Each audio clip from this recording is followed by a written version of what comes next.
Chapter 6. Then the children of Israel did evil in the sight of the Lord, so the Lord delivered them into the hand of Midian for 7 years. And the hand of Midian prevailed against Israel. Because of the Midianites the children of Israel made for themselves the dens, the caves, and the strongholds which are in the mountains. So it was, whenever Israel had sown, Midianites would come up. Also Amalekites and the people of the east would come up against them. Then they would encamp against them, and destroy the produce of the earth as far as Gaza, and leave no sustenance for Israel, neither sheep nor ox nor donkey, for they would come up with their livestock and their tents, coming in as numerous as locusts. Both they and their camels were without number, and they would enter the land to destroy it. So Israel was greatly impoverished because of the Midianites, and the children of Israel cried out to the Lord. And it came to pass, when the children of Israel cried out to the Lord because of the Midianites, that the Lord sent a prophet to the children of Israel, who said to them, Thus says the Lord God of Israel, I brought you up from Egypt, and brought you out of the house of bondage. And I delivered you out of the hand of the Egyptians, and out of the hand of all who oppressed you, and drove them out before you, and gave you their land. Also I said to you, I am the Lord your God. Do not fear the gods of the Amorites, in whose land you dwell, but you have not obeyed my voice. Now the angel of the Lord came and sat under the terebinth tree, which was in Ophrah, which belonged to Joash the Abiezrite, while his son Gideon threshed wheat in the winepress, in order to hide it from the Midianites. And the angel of the Lord appeared to him, and said to him, The Lord is with you, you mighty man of valor. Gideon said to him, O my Lord, if the Lord is with us, why then has all this happened to us? And where are all his miracles which our fathers told us about, saying, Did not the Lord bring us up from Egypt? But now the Lord has forsaken us and delivered us into the hands of the Midianites. Then the Lord turned to him and said, Go in this might of yours, and you shall save Israel from the hand of the Midianites. Have I not sent you? So he said to him, O my Lord, how can I save Israel? Indeed, my clan is the weakest in Manasseh, and I am the least in my father's house. And the Lord said to him, Surely I will be with you, and you shall defeat the Midianites as one man. Then he said to him, If now I have found favor in your sight, then show me a sign that it is you who talk with me. Do not depart from here, I pray, until I come to you and bring out my offering and set it before you. And he said, I will wait until you come back. So Gideon went in and prepared a young goat and unleavened bread from an ephah of flour. The meat he put in a basket, and he put the broth in a pot. And he brought them out to him under the terebinth tree, and presented them. The angel of God said to him, Take the meat and the unleavened bread, and lay them on this rock, and pour out the broth. And he did so. Then the angel of the Lord put out the end of the staff that was in his hand, and touched the meat and the unleavened bread. And fire rose out of the rock, and consumed the meat and the unleavened bread. And the angel of the Lord departed out of his sight. Now Gideon perceived that he was the angel of the Lord. So Gideon said, Alas, O Lord God, for I have seen the angel of the Lord face to face. Then the Lord said to him, Peace be with you, do not fear, you shall not die. So Gideon built an altar there to the Lord, and called it, The Lord is Peace. To this day it is still in Ophrah of the Abiezrites. Now it came to pass the same night that the Lord said to him, Take your father's young bull, the second bull of 7 years old, and tear down the altar of Baal that your father has, and cut down the wooden image that is beside it, and build an altar to the Lord your God on top of this rock in the proper arrangement. And take the second bull, and offer a burnt sacrifice with the wood of the image which you shall cut down. So Gideon took 10 men from among his servants, and did as the Lord had said to him. But because he feared his father's household and the men of the city too much to do it by day, he did it by night. And when the men of the city arose early in the morning, there was the altar of Baal torn down, and the wooden image that was beside it was cut down, and the second bull was being offered on the altar which had been built. So they said to one another, Who has done this thing? And when they had inquired and asked, they said, Gideon the son of Joash has done this thing. Then the men of the city said to Joash, Bring out your son that he may die, because he has torn down the altar of Baal, and because he has cut down the wooden image that was beside it. But Joash said to all who stood against him, Would you plead for Baal? Would you save him? Let the one who would plead for him be put to death by morning. If he is a god, let him plead for himself, because his altar has been torn down. Therefore on that day he called him Jerubbaal, saying, Let Baal plead against him, because he has torn down his altar. Then all the Midianites and the Amalekites, the people of the east, gathered together, and they crossed over and encamped in the valley of Jezreel. But the Spirit of the Lord came upon Gideon. Then he blew the trumpet, and the Abiezrites gathered behind him. And he sent messengers throughout all Manasseh, who also gathered behind him. He also sent messengers to Asher, Zebulun, and Naphtali, and they came up to meet him. So Gideon said to God, If you will save Israel by my hand, as you have said, look, I shall put a fleece of wool on the threshing floor. If there is dew on the fleece only, and it is dry on all the ground, then I shall know that you will save Israel by my hand, as you have said. And it was so. When he rose early the next morning, and squeezed the fleece together, he wrung the dew out of the fleece, a bowlful of water. Then Gideon said to God, Do not be angry with me, but let me speak just once more. Let me test, I pray, just once more with the fleece. Let it now be dry only on the fleece, but on all the ground let there be dew. And God did so that night. It was dry on the fleece only, but there was dew on all the ground. Chapter 7. Then Jerubbaal, that is Gideon, and all the people who were with him rose early and encamped beside the well of Harod, so that the camp of the Midianites was on the north side of them by the hill of Moreh in the valley. And the Lord said to Gideon, The people who are with you are too many for me to give the Midianites into their hands, lest Israel claim glory for itself against me, saying, My own hand has saved me. Now therefore proclaim in the hearing of the people, saying, Whoever is fearful and afraid, let him turn and depart at once from Mount Gilead. And 22,000 of the people returned, and 10,000 remained. But the Lord said to Gideon, The people are still too many. Bring them down to the water, and I will test them for you there. Then it will be that of whom I say to you, This one shall go with you, the same shall go with you. And of whomever I say to you, This one shall not go with you, the same shall not go. So he brought the people down to the water. And the Lord said to Gideon, Every one who laps from the water with his tongue, as a dog laps, you shall set apart by himself. Likewise every one who gets down on his knees to drink. And the number of those who lapped, putting their hand to their mouth, was 300 men. But all the rest of the people got down on their knees to drink water.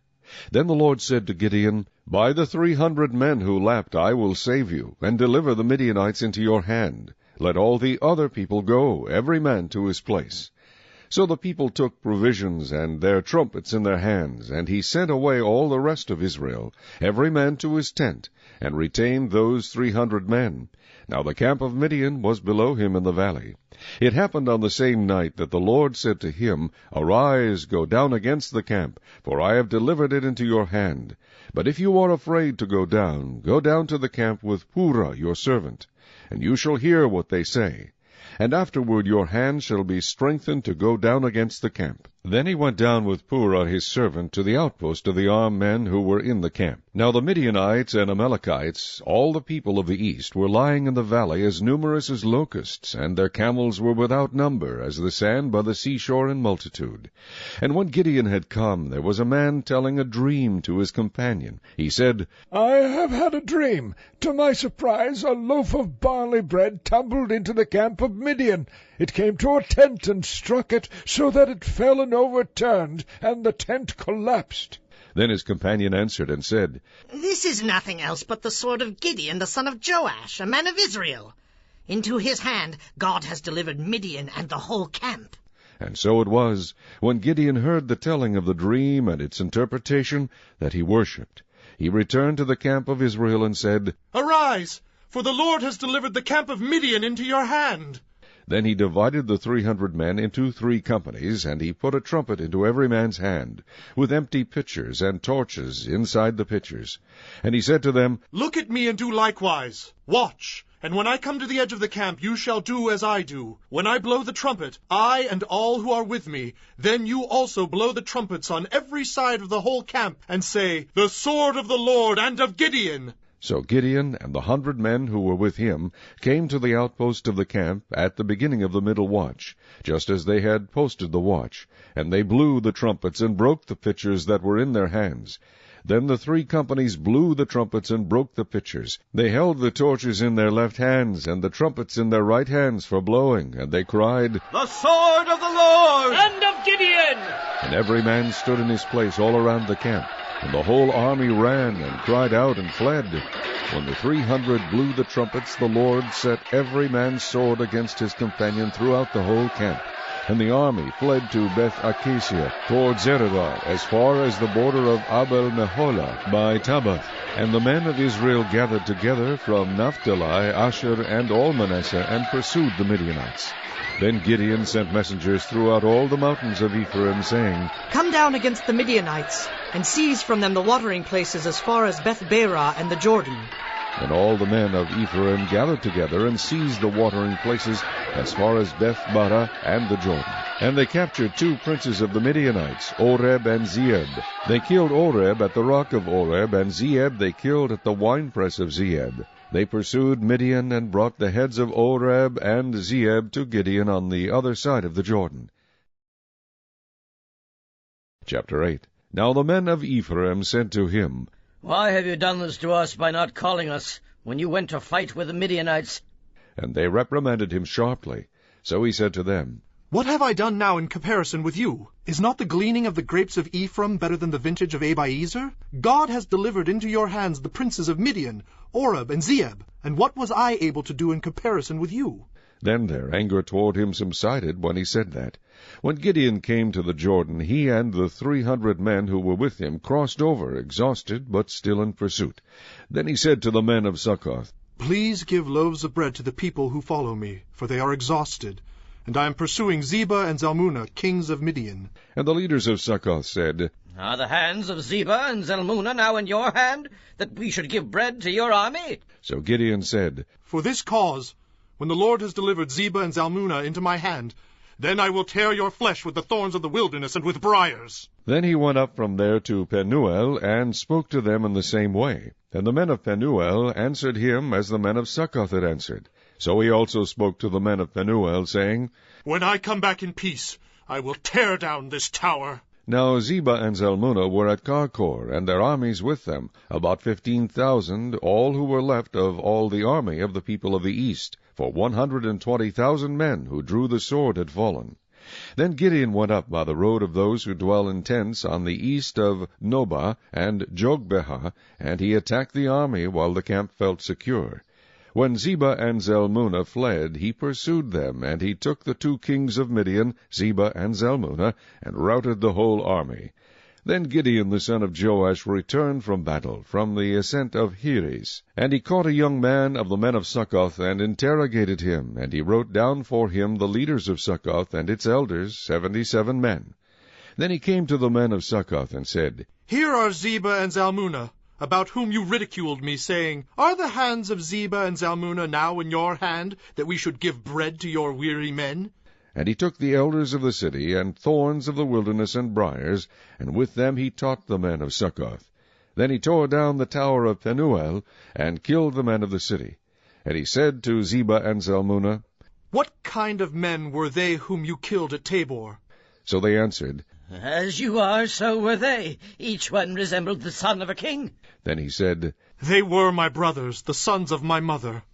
As the Lord lives, if you had let them live, I would not kill you. And he said to Jether, his firstborn, Rise, kill them! But the youth would not draw his sword, for he was afraid, because he was still a youth. So Zebah and Zalmunna said, Rise yourself, and kill us, for as a man is, so is his strength. So Gideon arose and killed Zebah and Zalmunna, and took the crescent ornaments that were on their camels' necks.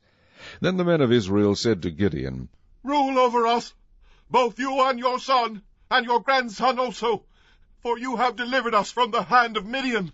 But Gideon said to them, I will not rule over you, nor shall my son rule over you. The Lord shall rule over you. Then Gideon said to them, I would like to make a request of you, that each of you would give me the earrings from his plunder.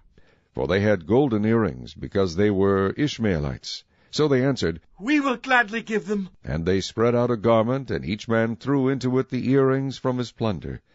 Now the weight of the gold earrings that he requested was 1,700 shekels of gold, besides the crescent ornaments, pendants, and purple robes which were on the kings of Midian, and besides the chains that were around their camels' necks.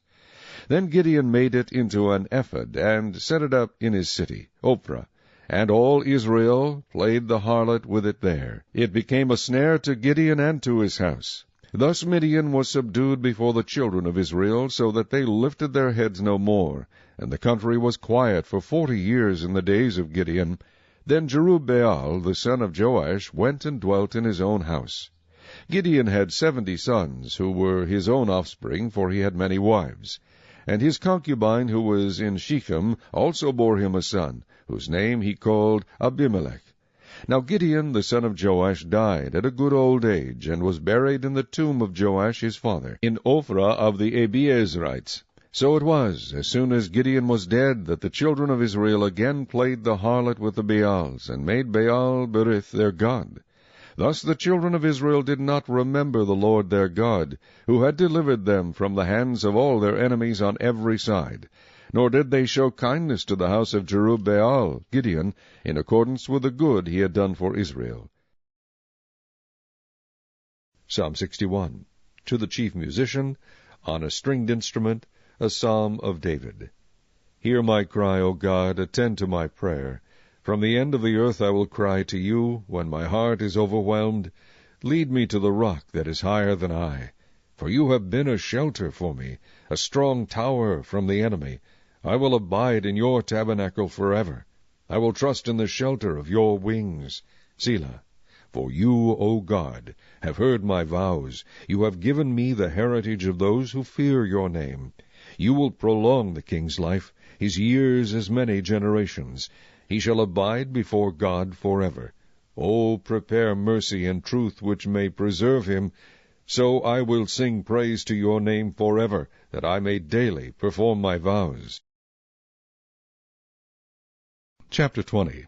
Now it happened on one of those days, as he taught the people in the temple and preached the gospel, that the chief priests and the scribes, together with the elders, confronted him, and spoke to him, saying, Tell us, by what authority are you doing these things? Or who is he who gave you this authority? But he answered and said to them, I also will ask you one thing, and answer me. The baptism of John, was it from heaven, or from men? And they reasoned among themselves, saying, If we say, from heaven, he will say, Why then did you not believe him? But if we say, from men, all the people will stone us, for they are persuaded that John was a prophet. So they answered that they did not know where it was from. And Jesus said to them, Neither will I tell you by what authority I do these things. Then he began to tell the people this parable. A certain man planted a vineyard, leased to vine-dressers, and went into a far country for a long time. Now at vintage time he sent a servant to the vine-dressers, that they might give him some of the fruit of the vineyard. But the vine-dressers beat him, and sent him away empty-handed. Again he sent another servant, and they beat him also, treated him shamefully, and sent him away empty-handed. And again he sent a third, and they wounded him also, and cast him out. Then the owner of the vineyard said, What shall I do? I will send my beloved son. Probably they will respect him when they see him. But when the vine-dressers saw him, they reasoned among themselves, saying, This is the heir. Come, let us kill him, that the inheritance may be ours. So they cast him out of the vineyard and killed him. Therefore, what will the owner of the vineyard do to them? He will come and destroy those vine-dressers, and give the vineyard to others. And when they heard it, they said, Certainly not. Then he looked at them and said, What then is this that is written? The stone which the builders rejected has become the chief cornerstone. Whoever falls on that stone will be broken, but on whomever it falls, it will grind him to powder. And the chief priests and the scribes that very hour sought to lay hands on him. But they feared the people, for they knew he had spoken this parable against them. So they watched him, and sent spies who pretended to be righteous, that they might seize on his words, in order to deliver him to the power and the authority of the governor. Then they asked him, saying, Teacher, We know that you say and teach rightly, and you do not show personal favoritism, but teach the way of God in truth. Is it lawful for us to pay taxes to Caesar or not? But he perceived their craftiness, and said to them, Why do you test me? Show me a denarius. Whose image and inscription does it have? They answered and said, Caesar's. And he said to them, Render therefore to Caesar the things that are Caesar's, and to God the things that are God's. But they could not catch him in his words in the presence of the people, and they marveled at his answer, and kept silent. Then some of the Sadducees, who deny that there is a resurrection, came to him and asked him, saying, Teacher, Moses wrote to us that if a man's brother dies, having a wife, and he dies without children, his brother should take his wife and raise up offspring for his brother. Now, there were 7 brothers, and the first took a wife, and died without children. And the second took her as wife, and he died childless. Then the third took her, and in like manner the 7 also. And they left no children, and died. Last of all, the woman died also. Therefore, in the resurrection, whose wife does she become? For all 7 had her as wife. Jesus answered and said to them, The sons of this age marry, and are given in marriage, but those who are counted worthy to attain that age, and the resurrection from the dead, neither marry nor are given in marriage, nor can they die any more, for they are equal to the angels and are sons of God, being sons of the resurrection. But even Moses showed in the burning bush passage that the dead are raised, when he called the Lord the God of Abraham, the God of Isaac, and the God of Jacob. For he is not the God of the dead, but of the living, for all live to him. Then some of the scribes answered and said, Teacher, you have spoken well. But after that they dared not question him any more. And he said to them, How can they say that the Christ is the son of David? Now David himself said in the book of Psalms, The Lord said to my Lord, Sit at my right hand, till I make your enemies your footstool. Therefore David calls him Lord. How is he then his son? Then in the hearing of all the people he said to his disciples, Beware of the scribes, who desire to go around in long robes, love greetings in the marketplaces, the best seats in the synagogues, and the best places at feasts, who devour widows' houses, and for a pretense make long prayers. These will receive greater condemnation.